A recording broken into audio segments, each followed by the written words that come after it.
14세기 초 유럽의 패스트, 일명 우리말로는 흑사병이라고 하죠. 몸이 꺼멓게 돼서 죽어간다 해서 붙여진 이름입니다. 이 유럽의 24세기 초 유럽의 패스트는 약 4, 5년 동안 유럽 인구의 약 한 3분의 1, 30%를 죽음에 이르게 한 아주 끔찍한 그런 유행 전염병이었습니다. 당시는 지금보다 보건의학이 더 발달되기 전이었기 때문에 온갖 미신들과 추측들로 난무한 여러 가지 소문들로 인해서 피해가 훨씬 심했던 것을 볼 수가 있어요. 당시에는 로마 카톨릭이 거의 한 1000년간 유럽을 지배하고 있었던 때였기 때문에 많은 민중들이 종교의 힘을 빌어보자고 찾아오면 이 일부 로마 카톨릭 사제들은 예수님이 겪었던 이 3일간의 고행을 그대로 승화하여 우리가 우리의 몸을 혹사하면 하나님께서 우리를 구원하여 주실 것이다, 이 말도 안 되는 것으로 오히려 사람들의 면역력, 몸을 더 허약하게 만들어서 면역력이 떨어져서 죽게 만들었던 그런 역사적 기록도 있습니다. 유럽의 전체 인구의 사망률이 30%였는데 이 사제들, 이 로마 카톨릭의 사제들의 사망률이 45%인 것을 보면 참 얼마나 이 로마 카톨릭의 사제들이 참 무지했는지를 알 수가 있죠. 역설적이게도 이 유럽의 이 흑사병, 많은 사람들의 목숨을 앗아간 이 흑사병은 세계의 방역 수준을 한 단계 끌어올리는 데 역할을 했습니다. 요즘 여러분들 가시면 공항이나 항만에서 검역이라는 걸 하지 않습니까? 사람 몸도, 요즘엔 사람의 몸도 체온도 체크하고 뭐 여러 가지 뭐 검사도 하지만 또 여러분들 아마 비행기 타고 내릴 때 뭐 가지고 있는 소지품 중에 뭐 육류가 있냐 없냐, 뭐 과일을, 생과일을 뭐 갖고 왔냐 그렇지 않냐 이렇게 체크하는 거 있잖아요. 그것들이 모두 그때를 기점으로 발달되게 되었습니다. 주로 이제 영국에서 이런 일들을 많이 했죠. 비행기가 없었으니까 이제 영국에서 이제 유럽 본토와 이 영국을 오가는 그런 배들에 대해서 이런 검역 활동을 했기 때문에 다행히 영국은 대감염이 늦었어요. 한 1700년경에야 영국의 이 패스트가 본격적으로 퍼지기 시작했는데 이게 런던 대유행 사건이라는 게 있습니다. 이게 뭐냐면 흑사병을 이미 학습을 했잖아요. 유럽 본토에서 학습을 하니까 흑사병에 대한 마땅한 치료제가 없다라는 걸 이 영국 사람들은 알고 있었어요. 그러니까 영국의 흑사병이 퍼지기 전에 막아야 한다고 흑사병의 증상을 보이는 사람들을 법적으로 사형에 처할 수 있게 해놨어요. 그래서 이 영국 인구의 약 한 5분의 1이 흑사병 또는 흑사병의 전조 증상으로 인해서 사형에 처한 사람들이었습니다. 많은 사람들이 흑사병으로 인해서 죽어갔죠. 많은 사람들이 흑사병으로 인해서 패닉을 경험했습니다. 많은 사람들이 흑사병으로 해서 제대로 된 판단과 심지어 위정자들조차도 제대로 된 판단을 하지 못했던 것이 14세기 초 그리고 1700년대 유럽과 영국의 상황이었던 거예요. 이것이 지금 600년이 지난 현재도 비슷합니다. 그때 당시에 패스트와 맞먹는 코로나19라는 것이 우리들 주변에서 도사리고 있다 보니 많은 사람들이 이 코로나19로 인해서 우울증을 겪고 이 코로나19로 인하여서 미쳐가고 있는 것 같아요. 미국의 대통령이 아마 트럼프 대통령이 잘 몰랐나 봐요. 그 손소독제, 그러니까는 이 손소독제로서도 충분히 예방할 수 있다라고 보건장관이 발표를 하니까 그 뒤이어서 트럼프 대통령이 마이크를 잡아서 그러면 이 손소독제를 우리들 몸속에 주입을 해서 우리 안에 내성을 키우는 방법이 있지 않을까요? 라고 하는 이 질문 때문에 미국의 많은 사람들, 기사는 한 건 가지고 나왔지만 약 한 수백 명의 사람들이 이 에탄올을 무지하기로 몸에 주입을 해서 마셔서 많은 인명 피해가 발생을 했습니다. 어떤 사람들은 이 에탄올을 술과 함께 먹어서 또 많은 사람들이 멕시코와 인도에서는 많은 사람들이 목숨을 잃기도 했어요. 돌아가신 분들에게는 참 미안한 이야기지만 의학적으로 무지함이 사람들을 죽이고 있었던 거예요. 무지함이. 의학적 무지함만 사람을 죽이는 것이 아닙니다. 크리스찬으로 이 세상을 살아가면서 수많은 영적인 공격 가운데서 영적인 무지함 또한 많은 사람들을 죽이고 있어요. 오늘 저는 여러분들과 함께 이 영적 무지함에 대하여 이야기하고자 합니다. 의학적 무지함이 이토록 사람을 허망하게 죽게 만들었던 것처럼 우리들의 영적 무지함이 우리를 어떻게 죽여낼 수가 있는지, 우리가 하나님 앞에서 영적 강인함을 무장하지 않으면 어떠한 일이 벌어지는지, 왜 우리가 영적인 무장함을 유지해야 하는지 오늘 사랑하는 여러분들과 함께 말씀을 통해 나누어 보고자 합니다. 우리는 지난주에 일상을 뒤흔든 코로나19의 습격, 그리고 이제 우리의 반격이라는 아주 거창하고 멋진 주제로 주일 말씀 시리즈를 시작했습니다. 지난주 첫 시간을 통해서 우리의 영이 코로나19로부터 승리하기 위해서는 바로 주일을 거룩하게 지키는 것으로부터 우리들의 반격은 시작되어야 한다라고 말씀을 드렸습니다. 이 주일 성수, 이것은 이 날이 예수님께서 주인이신 날이므로 우리가 주일에 첫날 함께 모여 예수 그리스도를 기념하는 것이 마땅한 성도의 도리라는 것, 이것이 주일 성수라고 말씀을 드렸었고, 또한 안식일의 개념을 그대로 물려받아 우리의 영과 우리의 육이 편안한 안식을 누리는 것, 이것이 바로 주일 성수다라고 말씀을 드렸습니다. 다시 말하지만 이 코로나19의 이 상황에서 주일 성수가 반드시 내가 현장을 지켜야 한다, 반드시 내가 예배당에 나와서 예배를 지켜야 한다는 아니라는 것을 여러분들에게 말씀을 드려요. 어디서 예배를 드리건 지금은 온라인이든 오프라인이든 마음을 다하여 진심으로 예배 드리는, 진심으로 드리는 예배가 하나님께서 받으시는 예배입니다. 그런데 이 설교 후에 며칠 뒤에 팬데믹에 가까운 확진자들이 증가해 버렸어요. 매스컴에서는 한 교회를 지목하기도 하고, 그래서 마치 교회가 패스트를 옮기는 이 쥐벼룩 취급을 당하는, 패스트가 쥐, 정확하게는 쥐 안에 들어있는 쥐벼룩 때문에 감염이 됐거든요. 그러니까 마치 이 교회가, 이 땅의 교회가 쥐벼룩 취급당하는 안타까운 상황이 도래해져 버렸어요. 관련된 기사를 찾다 보면 일부러 스크롤을 밑까지 안 내립니다. 왜냐하면 밑으로 내리면 댓글들을 보거든요. 왜 연예인들이 댓글을 안 보는지 이유를 알겠더라고요. 이 보면 참 심각하게 교회를 힐난하는 사람들의 이야기를 접하게 돼요. 이제는 우리가 어떻게 전도해야 사람들이 교회에 올까를 고민해 봅니다. 우리가 잘 만들어진 전도지로 우리 교회를 자랑하는, 우리 교회 좋은 교회라는 내용을 담은 그 교회의 소식지나 또는 전도지로 이것을 가지고 사람들에게 전달을 했을 때 사람들이 이제는 교회에 올까?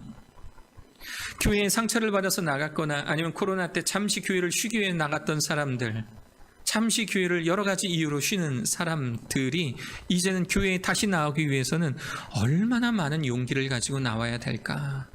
그런 생각을 많이 해보게 됩니다. 자금의 상황들을 보면서 이것은 분명한 영적 전투라는 결론을 내려지게 돼요. 이것은 분명한 영적인 전투구나.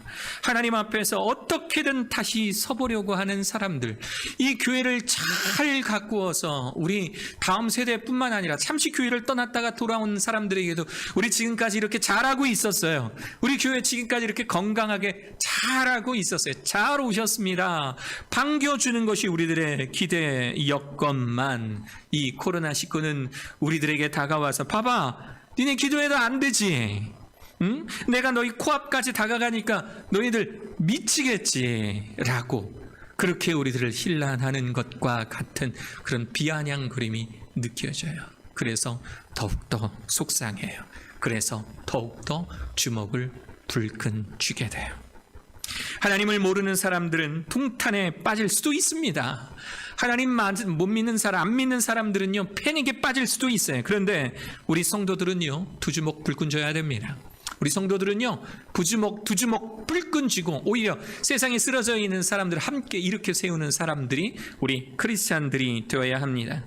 어쩌면 코로나는 더 강력하게 우리들의 목을 죄어올지도 모릅니다. 그래도 우리 성도님들은 코로나가 주는 정신적 충격, 영적인 혼란으로부터 담대히 일어나서 더 담대하게 무장하실 수 있는, 코로나를 향하여서 이제 우리의 반격을 가해 내실 수 있는 사랑하는 여러분 되시기를 간절히 축원합니다. 거센 외부의 협박으로부터도 한 손엔 무기를, 한 손엔 도구를 들었던 이 느헤미야의 군사들처럼 다시금 힘을 내어서 코로나에 대항하여 반격할 용기를 갖는 우리 사랑하는 글로벌 비전 채플 성도님들 되시기를 축원합니다. 자, 우리 지난주가 코로나에 반격하기 위해서 그 출발점은 예배다. 그래서 우리는 주일 성수를 해야 한다를 말씀을 드렸다면, 이제 우리가 우리의 손에 잡고 있어야 할 무기에 대하여 말씀을 드릴게요. 우리는 과연 무엇으로 싸워야 할까요? 우리의 주요한 무기는 성경입니다. 우리의 주요한 무기는 뭐라고요? 주요한 무기는 뭐라고요?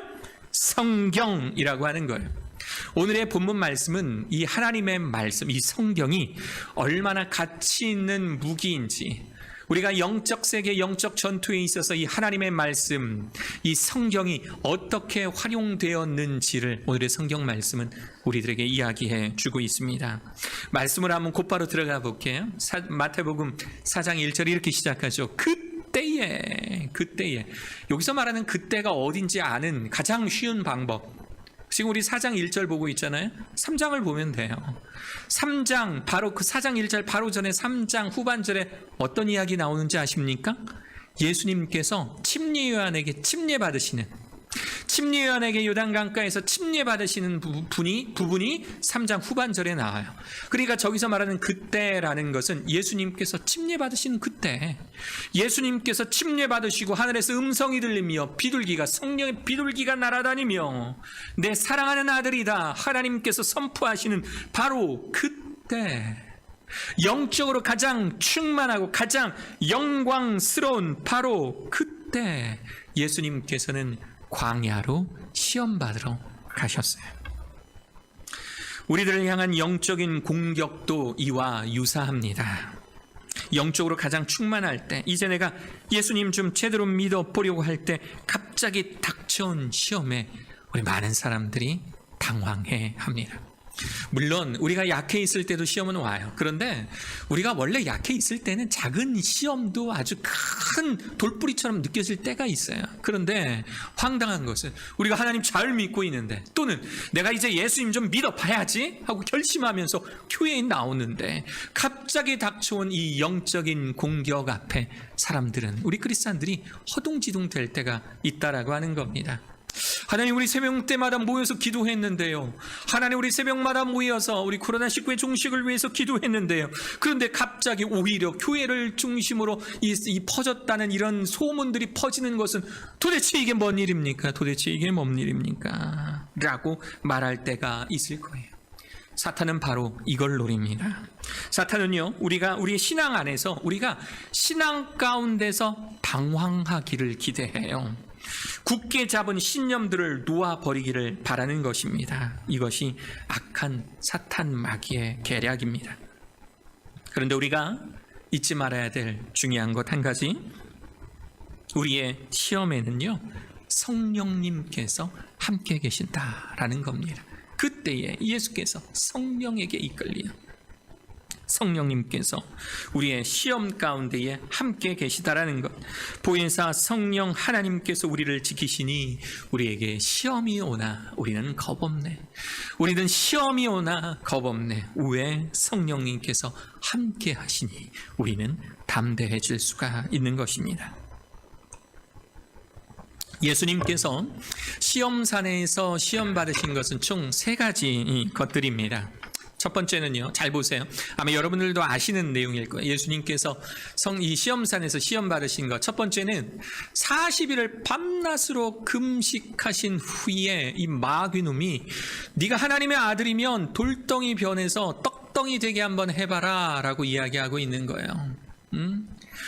네가 배고프지, 목마르지, 그러면 네가 하나님의 아들이니까 저 돌덩이를 떡덩이로 만들어서 한번 먹어봐.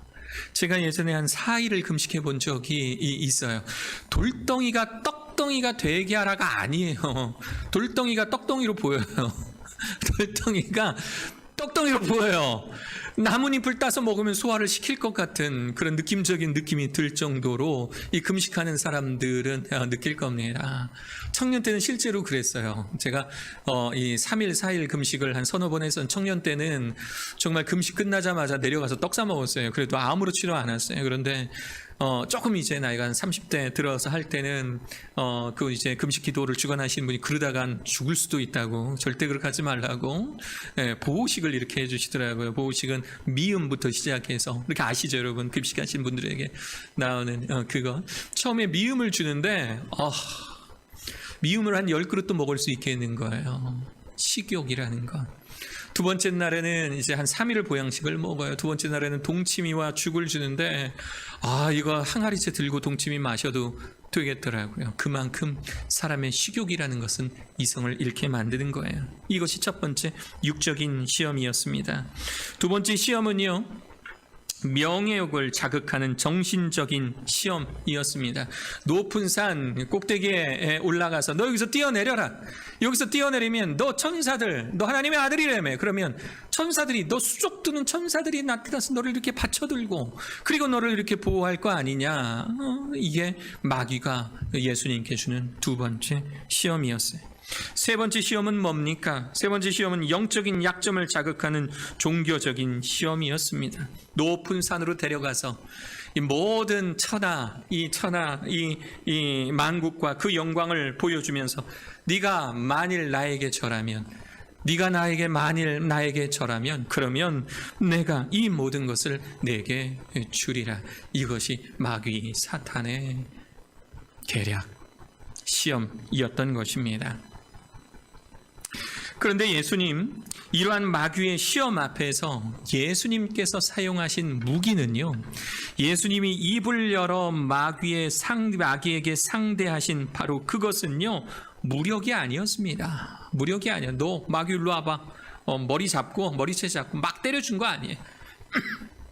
막 때려준 것이 아니라, 또한 세상의 지식으로 이 마귀를 향하여 대적했던 것이 아니라 다름 아닌 성경, 하나님의 말씀으로 이 마귀를 대적했다라는 부분에 우리는 주목해야 합니다. 우리는 세상을 향해서 우리들의 무력을 사용할 수도 있을 거예요. 때로는 우리가 공부한 세상적 지식을 가지고 우리가 가진 모든 지식을 총동원하여 변증할 수도 있을 거예요. 그런데 예수님께서 우리들에게 보여주신 영적 공격 앞에서 우리를 보호하고 우리가 공격할 그 무기를 설명해 주실 때 예수님은 이것이 바로 성경, 하나님의 말씀임을 우리들에게 이야기해 주고 있습니다. 하나하나 살펴볼까요?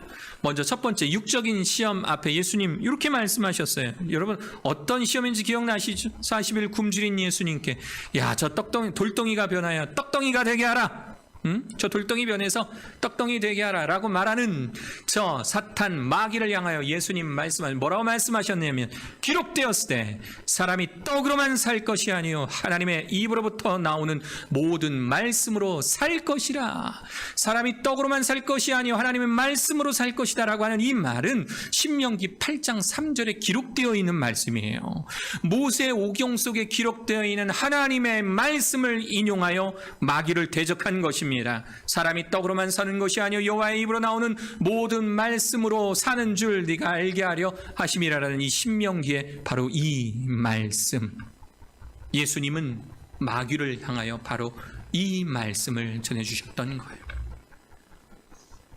저 말씀을 엉뚱하게 인용하면 안 됩니다. 엉뚱하게 인용하면 안 돼요.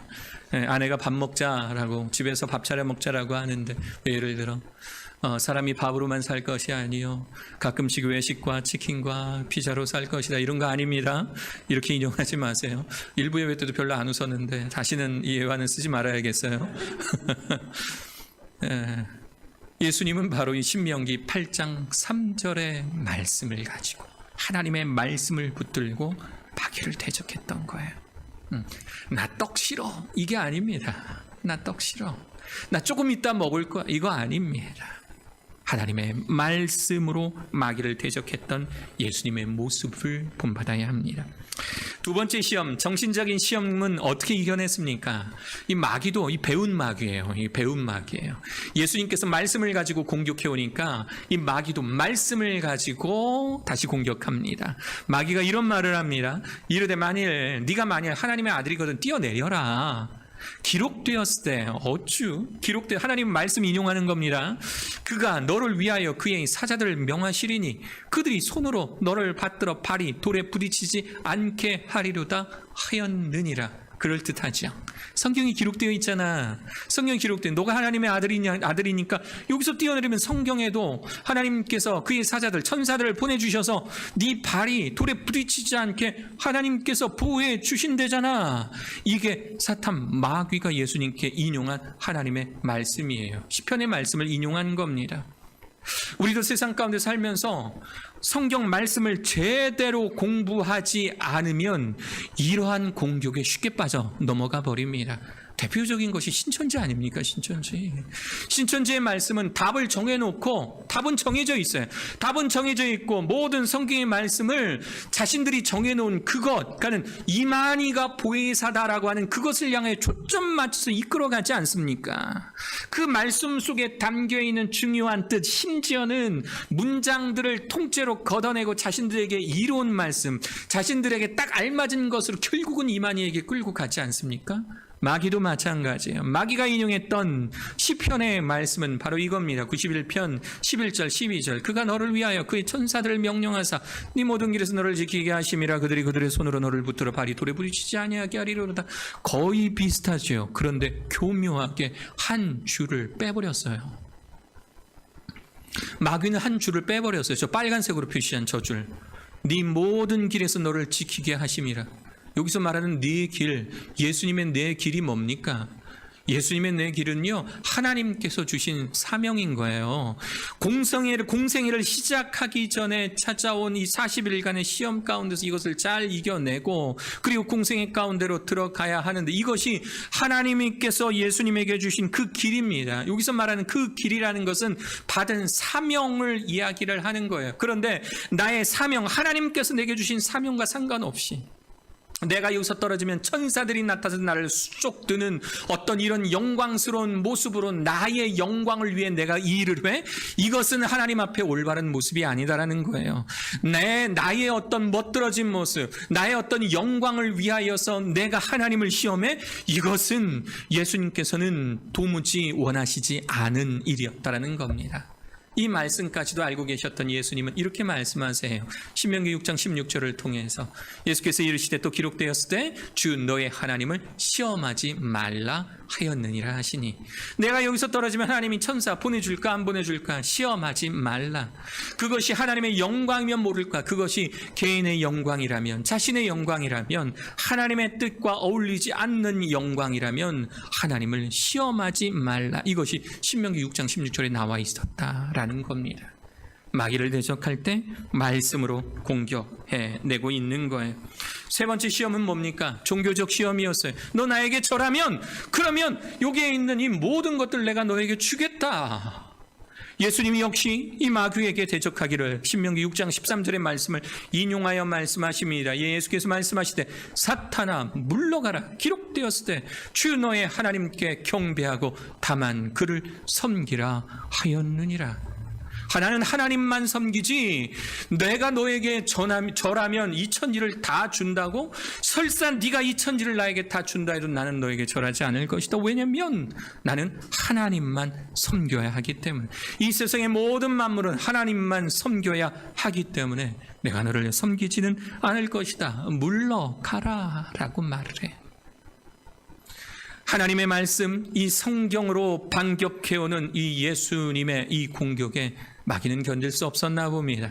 11절을 보면 이 마귀가 예수께로부터 떠나갔다라고 이야기되고 있습니다. 사탄 마귀의 영적 시험 앞에서요, 인간의 힘으로 이길 방법은 없습니다.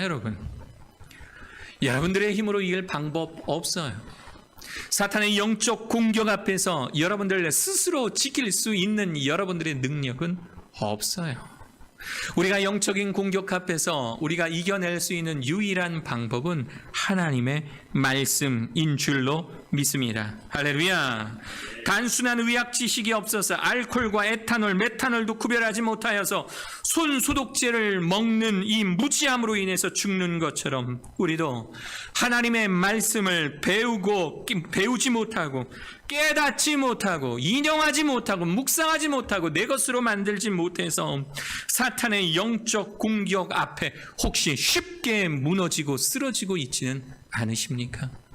하나님의 말씀의 그 분명한 뜻을 제대로 이해하지 못해서 이단 사이비 종교에 쉽게 넘어가 버리고 세상에 많은 구설수에 오르는 여러 가지 신학적 사상들에 그냥 넘어가 버려서 사탄의 영적 공격 앞에 하나님 앞에 굳건히 붙잡고 있던 우리 신앙마저 놓치고 있지는 않는가라고 하는 겁니다. 설교 말씀이요, 제가 이렇게 앞에서 전한 이 설교 말씀이 잘 차려진 육첩반상이라면 이 성경 공부, 우리가 성경을 펼쳐들고 이 말씀이 그러한가 넘기며 읽어내는 이 성경 공부는요, 마치 여러분 상상해 보세요. 무한대로 쓸 수 있는 카드, 내가 안 갚아도 되는 카드예요. 상상만 해도 막 짜릿하지 않습니까? 내가 안 써도 되는 이 카드가 있으면 이 카드를 가지고 좋은 식자재, 그러니까 좋은 채소와 좋은 육류 고기들과 갖은 양념이 있는 아주 큰 좋은 마트에 들어가서 물건을 사는 것과 같아요. 성경 말씀은 얼마나 좋아요. 말씀을 열고 성경책을 열고 그 안에 있는 진리의 말씀, 지금 이것이 가공되어 있지 않아서 그냥 채소처럼 그냥 고기 덩어리처럼 보이지만 그것을 가져다가 그것을 내 것으로 만들어서 연구하고 열심히 노력해서 좋은 음식, 맛있는 음식을 만든다면 그 얼마나 기쁘고 좋은 일입니까? 제가 태어나서 처음 스파게티를 먹었던 그때가 아직도 기억이 납니다. 제가 초등학교 때였어요. 막 주변에 레스토랑이 생기고 스파게티라고 하는 음식이 있다라는 것을 저희 어머님께서 아셨어요. 그래서 자주 가시는 슈퍼마켓에서 이렇게 장을 보시는데 그곳에 이제 그 스파게티 면발이 있었던 거예요. 근데 그 면발이 어디 있냐면 국수 면발 있지 않습니까? 이런 흰색 이렇게 묶어놓은 거. 저는 식당에서 이따만한 국수 면발을 사다 썼는데 하여튼 그 면발 옆에 스파게티 면발이 이렇게 마른 채로 있는 거예요. 어머니 이게 뭔가 싶어서 우리 집도 스파게티 한번 먹어봐야겠다. 그걸 이제 가지고 오신 것이에요. 그런데 저희 어머니가 식당은 하셨어도 한 번도 이 토마토 소스에 대한 이해를 가져본 적은 없으신 분이에요. 그래서 저희 어머니께서 가족들을 위해 스파게티를 만드셨는데 면발을 잘 이렇게 삶으셨어요. 그리고 그것을 건져다가 채반에 놓고 그것을 차가운 물로 깨끗이 이렇게 씻어주셨어요. 그리고 고추장을 비벼서 거기에 전라도식대로 설탕을 아주 그냥 움푹 넣고, 이렇게 전라도에서는 뭐든 다 설탕 뿌려 먹거든요. 설탕을 움푹 뿌려 넣고 이렇게 휘휘 저으시고, 그리고 잘 이렇게 올려진 스파게티 면발 위에 이 고추장 소스를 이렇게 올려 놓으셨어요. 그리고 활용점정 깨를 뿌려 주셨어요. 이렇게 딱 뿌려주셨습니다. 제가 제일 태어나서 처음 먹어본 스파게티였습니다. 스파게티는 매운 거구나. 스파게티는 매운 거구나. 아무리 좋은 식자재라 할지라도요, 그것에 대해 어떻게 요리할지 모르면 그럼 그게 내 몸으로 들어올 수가 없어요. 우리 여러분 한번 보십시오. 요즘에는요 너무너무 좋아요. 유튜브만 보면은요 백종원 선생님이 우리 백주부님께서 얼마나 요리를 쉽게 잘 만드는 방법 잘 설명해 놨나 몰라요. 그리고 정말 요리 유튜브를 이렇게 요리라고 검색을 치잖아요. 그러면 정말 많은 사람들이, 요즘엔 카메라가 발달되어 있다 보니까, 그리고 편집 기술이 발달되어 있다 보니까 젊은 사람들도요 자기가 배운, 학원에서 배운 거, 유튜브를 통해서 배운 거를 또 가공을 해서 그걸 또 찍어요. 그걸 또 올려. 그럼 많은 사람들이 봐요. 몇만 건 이상 이렇게 사람들이 보면 그 뷰가 생기면, 그러면 광고비도 벌을 수가 있어요. 그게 수익이 창출되다 보니까 얼마나 유튜브에 요리할 수 있는 것들이 많이 있습니까? 내가 마음만 먹으면, 관심만 가지면, 그리고 요리를 잘하는 선배들 찾아가서 조금만 도움을 받으면, 그러면 처음에는 몰랐던, 어떻게 먹는지 어떻게 만든지도 몰랐던 그 식자재로 맛있는 음식이 탄생하는 것처럼 처음에는 하나님의 말씀을 읽는데 무슨 말인지를 모르겠어요. 처음에는 뭘 설명하는 건지도 주제가 뭔지도 모르는 그 성경의 말씀이 있다면, 그렇다면 요즘에는요 얼마나 많은 매체들이 발달되어 있는지 이 말씀을 아예 유튜브를 쳐놓으면 그 말씀을 해석해는, 물론 누가 설명하는지 잘 봐야 됩니다. 많은 사람들이 설명해 놓은 좋은 설교들도 많이 있고요. 신앙의 선배를 찾아간다든가 전문가, 여기서 말하는 요리 전문가라면 성경 말씀으로 대입한다면 목회자들을 찾아가서 그 말씀에 대해 해석을 들을 수 있는 그런 용기와 그런 노력만 있다면, 그렇다면 우리 예전보다 훨씬 더 많은 성경을 통해 영감을 얻을 수 있는 기회들이 있다라고 하는 겁니다. 하나님의 말씀을 열심히 묵상하고 그 말씀대로 살려고 노력할 때, 그때 우리에게 위기가 닥쳐오면 사람이 어찌 떡으로만 살 것이요 하나님의 말씀으로 살 것이다라고 선포했던 그 예수님의 고백처럼 우리가 그렇게 선포할 수가 있는 거예요. 제가 여러분들에게 자주 말씀드리는 디모데후서 1장 7절, 하나님께서 우리에게 주신 것은 두려워하는 마음이 아니요 오직 능력과 사랑과 절제하는 마음이니, 이 말씀 또한 이런 가운데에 제게 다가왔던 말씀이에요. 한동안 제가 문경에서 사역할 때 되게 힘들 때가 있었어요. 하여튼 힘들 때가 있었어요. 뭐 거기서 일하면서 힘들겠냐 하겠지만 힘들 때 있어요, 사람이라는 거. 하여튼 힘들었어요. 우울증이 찾아올 정도였어요. 사람을 만나고 싶지도 않고, 목사가 사람을 만나고 싶지 않다 그럼 이건 큰 병입니다. 이거는 빨리 고쳐야 되는 병이에요. 막 우울증이 막 찾아오는 거예요. 막 속으로 끙끙 앓았어요. 나중에는 우리 같이 회의하는 전도사님들에게도 고백했어요. 요즘에 제가 사람을 만나고 이야기하는 거 하고 이런 것이 좀 두렵습니다. 제가 어떻게 해야 될지 모르겠어요. 저를 위해서 기도해 주세요 하고 기도하는데, 정말 우연치 않은 기회에, 이 기회는요 정말 우연치 않은 기회예요. 하나님 교회를 통해서 말씀하신다라고 지난번에 설교했듯이, 학생들이요 저희 수업 때는 항상 뭘 발표를 하게 돼 있어요. 성경 수업 때는 발표를 하는데, 이 발표 수업 때 갑자기 아이가 이 디모데후서 1장 이 7절의 말씀을 인용을 하는 거예요. 하나님 우리에게 주신 것을 두려워하는 마음에 오직 능력과 사랑과 절제하는 마음이를 인용을 하는 겁니다. 이 말씀을 듣는데요, 수업 중에 이제 발표하러 나가면, 학생이 나가면 저는 이제 그 학생 자리에 앉아서 학생처럼 이렇게 앉아서 이렇게 보거든요. 그러면 이제 아이들과 같이 나라서 앉아 보는데, 아이가 인용하는 그 말씀을 듣는 순간 정말 가슴 한켠 찌릿한 전기가, 수만 볼트 전기가 오는 듯한 그런 느낌이 들었어요. 하나님 맞군요. 하나님 저 아이의 입술을 통해서 하신 저 말씀 맞군요. 그래서 제 자리로 돌아와서 이 말씀 그거 하나만 가지고 영감받기에는 곤란하니까 앞뒤 전후의 말씀을 보며 이 말씀이 나에게 주는 그 은혜가 무엇인지를 묵상하는 거예요. 혹시 내가 잘못 해석하고 있는 것이 있는가 해서 주석책을 들춰보았습니다. 그리고 이 성경 본문을 가지고 설교한 설교자들의 설교 또한 들었어요. 이 설교의 말씀이 병들고 억눌려 있고 우울증에 걸려 있는 저를 낫게 만들었어요. 성경의 말씀이 죽어가는 사람을 낫게 하는 겁니다. 성경의 말씀이 사람을 만나기 싫어하는 한 목사의 마음을 움직여서 다시금 하나님께로 나오는 영적 전투에서 승리를 맛보게 했던 것입니다. 그래서 우리는 말씀 묵상이 필요한 겁니다. 그래서 우리는 말씀을 연구하고 공부할 필요가 있는 거예요. 여러분들이 더 좋은 성경 공부, 더 좋은 큐티를 위하여 권면드립니다. 먼저 첫 번째, 시간과 장소를 분명하게 정하십시오. 내가 하나님의 말씀을 분명하게 공부할 수 있는 가장 적절한 곳을 여러분 찾아가셔야 됩니다. 시간을 정하셔야 됩니다. 누가 나를 방해하지 않는 그곳으로 찾아가셔야 됩니다. 언제 한번 쉬는 날 제가 요즘에 내가 카페 가본 지가 너무 오래된 거예요. 그래서 그때는 이제 코로나가 세종에 한 몇 주 동안 없었을 때죠. 한 1, 2주 전이니까. 그래서 성경책 한 권 노트북 가지고, 그래서 저쪽에 우리 그 교육청 앞에 있는 이제 큰 카페에 갔어요. 그리고 2층에 올라가니까 역시 사람이 없어요. 대낮이라. 그래서 2층에 올라가서 노트북 켜놓고 예전에 제가 좋아했던 이 목사님들의 설교, 옛날에는 운전하는 시간이 기니까 항상 그 목사님 설교를 들었는데 잘 계시는가 궁금해서 유튜브에 접속해서 말씀을 듣고 성경 말씀 묵상하는 시간 가졌어요. 아무도 제게 전화 안 와요. 오프였기 때문에. 카톡도 한두 시간 정도는 안 봐도 돼요. 잠깐 덮어놨어요. 그 시간이 제게 얼마나 은혜가 되든지요. 내가 하나님께 집중할 수 있는 그 시간과 장소를 정하시기를 바랍니다. 두 번째, 교회 공동체의 성경 공부에 동참하세요. 교회 공동체, 우리 교회에서 진행하는 공동체의 성경 공부, 이제 조금 이따 광고를 드릴 때 한 번 더 말씀을 드릴 텐데, 이 교회 공동체의 성경 공부 여러분 동참하십시오. 세 번째, 말씀 나눔으로 서로가 성장하십시오. 우리 지난번에 교회를 통하여 우리가 서로 하나님 말씀하신다라고 말씀을 드렸습니다. 서로 모이면 성도 뒷담화하는 것, 서로 모이면 사역자 뒷담화하는 것 다 걷어치우고, 그동안 일주일 동안 나를 은혜롭게 살게 했던 하나님의 말씀, 내가 큐티를 하며 느꼈던 그 하나님의 말씀을 나누십시오.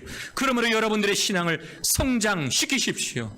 이래야만 우리가 사탄 마귀로부터 오는 영적 공격 앞에서 견디어낼 수 있으며, 우리를 쓰러지게 만드는 코로나19에 반격하는 무기임을 기억하실 수 있는 여러분들 되시기를 간절히 축원합니다. 코로나가 우리를 만나지 못하게, 모이지 못하게 한다 해서 여러분 걱정하지 마세요. 우리들에겐 줌이 있어요.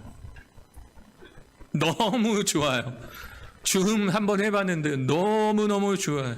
저분들과 성경 공부하겠다라는 게 아닙니다. 저분들 아니에요. 저분들 초대 안 할 거예요. 여러분 성경 공부를 해서 영어를 하실 필요는 없어요. 함께 모여서 줌으로 만나서 함께 공부할 거예요. 줌이 너무너무 쉽더라고요. 사실 저도 줌을 사용을 안 했습니다. 왜냐하면 줌을 하는 곳으로 찾아갔거든요. 지금까지 회의가. 근데 한번 요즘에 최근에 해보니까 판서도 가능하고요. PPT도 가능하고요. 아주 다재다능하더라고요. 성도님들은 계신 곳에서 핸드폰으로 접속하기만 하면 돼요. 앱도 안 깝니다. 안 깔아도 됩니다. URL을 나누어 드리면 지금 여러분들 유튜브로 들어와서 보는 것처럼 유튜브도 안 깔아도 돼요. 줌도 안 깔아도 돼요. 그냥 날아온 그 주소에 클릭해서 들어가면, 그러면 바로 저런 모습으로 함께 성경 공부할 수가 있어요. 사람이 조금 있는 곳이랑 카페라면 이어폰 끼시고 같이 들으실 수가 있고, 질문하실 때마다 잠깐 마이크 열어서 대화하시고 또 마이크를 끄시면 조용한 상태로 함께 공부할 수가 있는 거예요. 제가 이제 매뉴얼을 만들어서 여러분들에게 나누어 드리면 이제 조금씩 시작하겠습니다. 기다려도 이 틈이 안 나는 것 같아요. 기다려도 이 코로나19가 우리들에게 기회를 주지 않는 것 같아요. 좀 싫었지만, 좀 이렇게까지 가는 게 너무 조금 그랬지만, 좀 꺼려졌지만, 이제 여러분들과 함께 웹상에서 만나서 함께 영적으로 교제 나누는 그런 시간이 있기를 간절히 바랍니다. 하나님의 말씀 열심히 공부해서 무지함으로 죽어가지 마시고, 무지함으로 우리의 영을 스스로 죽이지 마시고, 열심히 공부해서 마귀의 악한 공격으로부터 말씀으로 승리하실 수 있는 사랑하는 저와 여러분들 되시기를 주 예수 그리스도의 이름으로 간절히 축원합니다. 아멘.